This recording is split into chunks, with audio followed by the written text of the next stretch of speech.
आग भंजनगर न था रसलकोंडा थेला परिवार रे बसंत रोग आक्रमण कला से आसी तांकर रोग भल करथिले। आज्ञा आपण जे चाहिए बोले माँ को आनिक ये भंजनगर यात्रा करें ऊपर बागदेवी पर्यंत हाथ में आसवे। ऊपर बागदेवी ठारू शगड़ जाइथिबो शगड़े गोरु शगड़े माँ को धरी भंजनगर आसती माँ को आवाहन करी पीठ को पीठस्थल की आनती। शेष दिन आज्ञा ठाकुराणी माँ का सम्मुख को आसी माँ को दर्शन करी प्रत्यावर्तन पूर्व दिन सिंह वाहिनी हुए।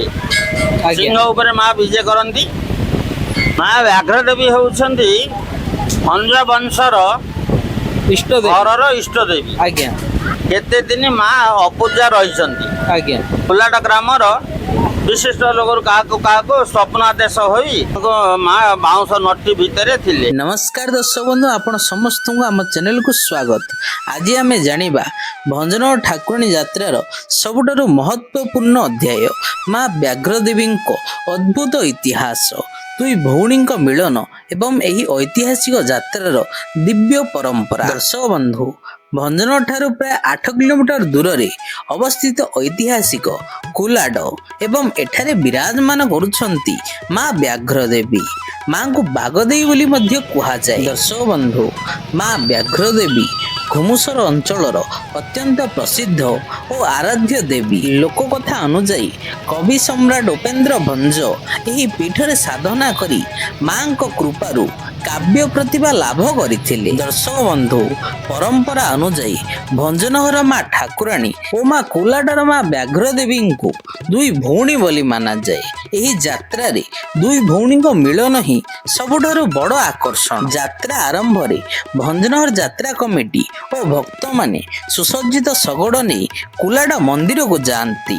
सेठारे विधि मते पूजा अर्चना करी माँ को भंजनगर आसीबा पई निमंत्रण करा जाए। दर्शक बंधु जेतेबेले माँ को मथारू पवित्र आज्ञामाल खसी थाए सेतेबेले धरा जाए माँ यात्रा रे सामिल हेबाकू सहमति देइछंती। चारिआडे हरिबोल ध्वनि रे समग्र परिवेश भक्तिमय हो जाए। दर्शक बंधु एही यात्रार आउ एक विशेष परंपरा हेउछि स्थानीय उप जिलापाल निजे खाली पादरे चली माँ को कोଳରେ धरी अस्थायी मंडप को आणती।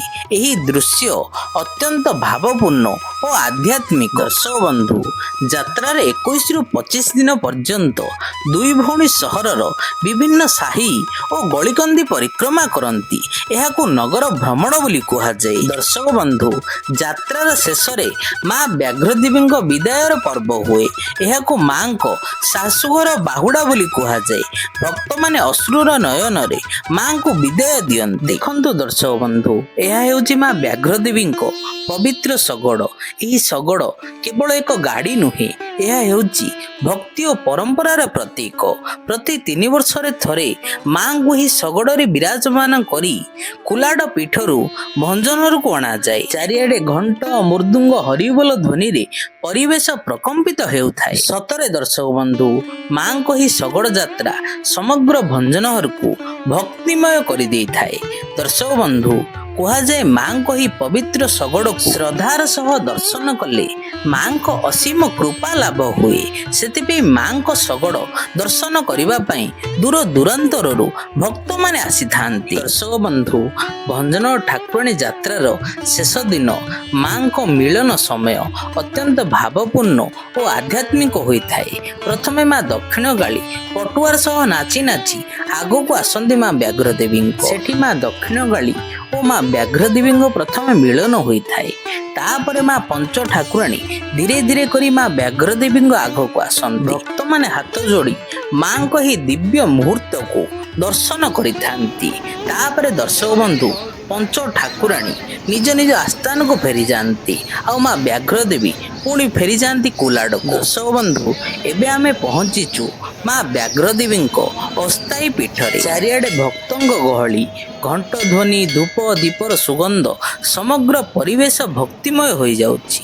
ଦେଖନ୍ତୁ ଦର୍ଶକ ବନ୍ଧୁ, ଏହା ହେଉଛି ମା ବ୍ୟାଘ୍ରଦେବୀଙ୍କ ପବିତ୍ର ଅସ୍ଥାୟୀ ପୀଠ। ପ୍ରତି 3 ବର୍ଷରେ ଥରେ ମା କୁଲାଡ ପୀଠରୁ ଭଞ୍ଜନଗରକୁ ବିଜେ କରନ୍ତି। ଦେଖନ୍ତୁ ଦର୍ଶକ ବନ୍ଧୁ, ଏହି ଅସ୍ଥାୟୀ ପୀଠରେ ପଞ୍ଚ ଠାକୁରାଣୀ ବିରାଜମାନ କରୁଛନ୍ତି। ଦର୍ଶକ ବନ୍ଧୁ, ଭଞ୍ଜନଗର ଠାକୁରାଣୀ ଯାତ୍ରା କେବଳ ଏକ ପର୍ବ ନୁହେଁ, ଏହା ହେଉଛି ଭକ୍ତି, ପରମ୍ପରା ଓ ଘୁମୁସର ସଂସ୍କୃତିର ମହାନ ସଂଗମ। ଆଜ୍ଞା, ଭଞ୍ଜନଗର ଠାକୁରାଣୀ ଯାତ୍ରାର ଇତିହାସ କ'ଣ?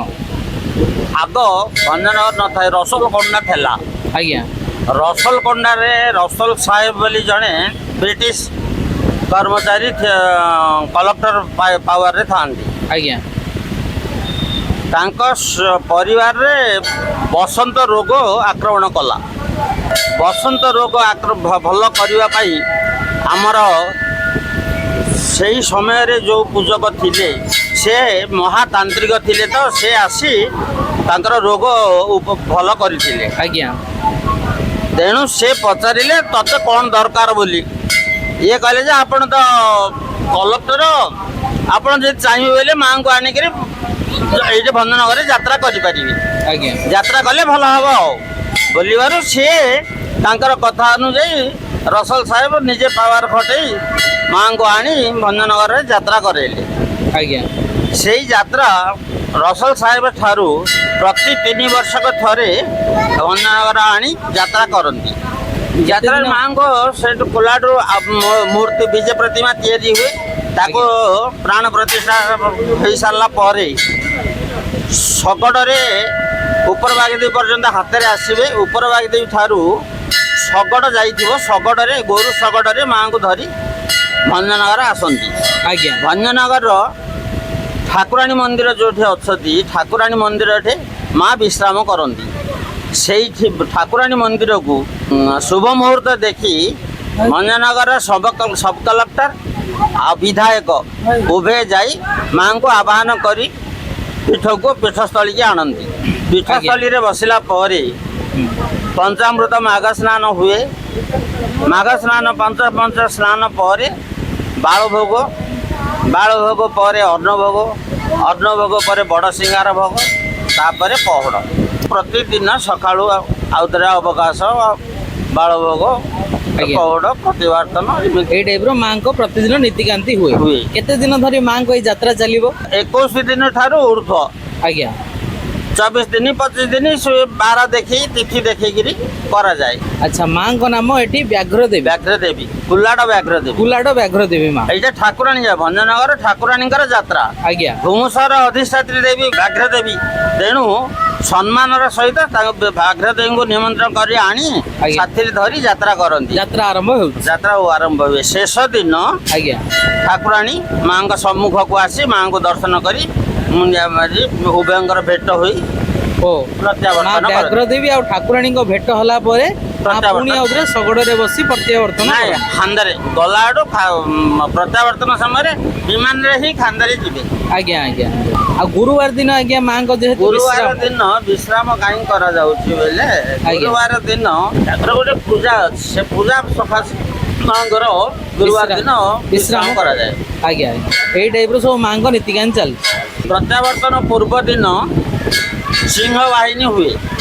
ଆଜ୍ଞା ସିଂହ ଉପରେ ମା ବିଜେ କରନ୍ତି। ମେନ୍ ରୋଡ଼ ତା ପରିଭ୍ରମଣ କରି ଆଜ୍ଞା। ସିଂହରୁ ଓହ୍ଲାଇ ହଁ ପୀଠକୁ ଆସନ୍ତି। ପୀଠରେ ଅନ୍ନଭୋଗ ହୁଏ। ତା ପରଦିନ ଯାତ୍ରା ହୁଏ। ସେଇଦିନ ରାତ୍ର ହଁ ଯାତ୍ରା ପରେ ମାଆଙ୍କୁ ବିଦାୟ ଦିଅନ୍ତି। ଆଜ୍ଞା ଆଜ୍ଞା ଆପଣ କେତେ ବର୍ଷ ଧରି ମାଆଙ୍କ ପୂଜକ ଭାବେ ଅଛନ୍ତି? ମୁଁ 1976ରୁ 40 ବର୍ଷ ହେଲା ଅଛି। 40 ବର୍ଷ ହେଲା ମାଆଙ୍କ ପୂଜକ ଭାବେ ଅଛନ୍ତି। ଆଜ୍ଞା ମାଆଙ୍କ ବିଶେଷତା ବିଷୟରେ କିଛି କୁହନ୍ତୁ। ମା ବ୍ୟାଘ୍ରଦେବୀଙ୍କ ବିଷୟରେ ସମ୍ରାଟ ତାଙ୍କର- ଉପେନ୍ଦ୍ର ଭଞ୍ଜଙ୍କର ଆଶୀର୍ବାଦ ପରେ ଆଜ୍ଞା। ମାଆଙ୍କର ନାଁ ବିଖ୍ୟାତ ହେଇଗଲା। ଆଜ୍ଞା ସେଇ ଦିନ ଠାରୁ ଆଜ୍ଞା। ଯେଉଁ ଲୋକ ଯାହା ମାନସିକ କରି ଗୁହାରିଆ ପଡ଼େ ଆଜ୍ଞା। ତାର ମାନସିକ ପୂର୍ଣ୍ଣ ହୁଏ। ଏଣୁ ମାଆଙ୍କର ନାଁ ବର୍ତ୍ତମାନ ସୁଦ୍ଧା ପ୍ରଚଳନ ଅଛି। ଆଉ ଆଜ୍ଞା। ବହୁ ଲୋକ ବହୁ ଯାତ୍ରୀ ଦର୍ଶନ କରନ୍ତି। ବହୁ ଯାତ୍ରୀମାନଙ୍କର ମାନସିକ ପୂର୍ଣ୍ଣ ହୁଏ। ଏଇ ଟାଇପ୍ର ମାଆଙ୍କ ଯାତ୍ରା ଚାଲିଛି। ମା ବ୍ୟାଘ୍ରଦେବୀ କେମିତି ଆବିର୍ଭାବ ହେଲେ?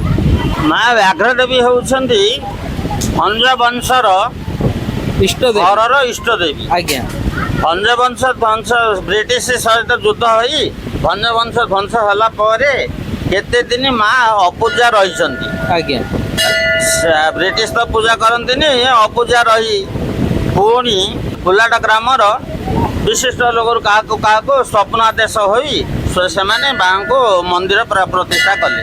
ଆଜ୍ଞା ମନ୍ଦିର ପ୍ରତିଷ୍ଠା କରି ମନ୍ଦିର ମା ବାଉଁଶ ନଟି ଭିତରେ ଥିଲେ।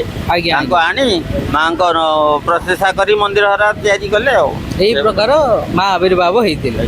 ଆଜ୍ଞା ଧନ୍ୟବାଦ, ଖୁସି ଲାଗିଲା ଆପଣଙ୍କ ସହିତ କଥା ହେଇ। ଜୟ ମା ବ୍ୟାଘ୍ର ଦେବୀ। ପାର୍ଟ 3ରେ ଆପଣମାନେ ଦେଖିବେ ପ୍ରସିଦ୍ଧ ପଟୁଆର ଓ ସବୁଠାରୁ ବିଶେଷ ମା ବ୍ୟାଘ୍ରଦେବୀଙ୍କ ସିଂହବାହିନୀ ବେଶରେ ଭକ୍ତଙ୍କୁ ଦର୍ଶନ। ସେଥିପାଇଁ ପାର୍ଟ 3କୁ ନିଶ୍ଚିତ ଭାବରେ ଦେଖନ୍ତୁ। ଏହି ବ୍ଲଗଟି ଏଠି ଏଣ୍ଡ କରିବା, ପୁଣି ଭେଟ ହେବା ଆଉ ଗୋଟେ ନୂଆ ବ୍ଲଗରେ। ଏହିପରି ନୂଆ ନୂଆ ବ୍ଲଗ ଭିଡ଼ିଓ ପାଇଁ ଆମ ଚ୍ୟାନେଲକୁ ସବସ୍କ୍ରାଇବ କରନ୍ତୁ।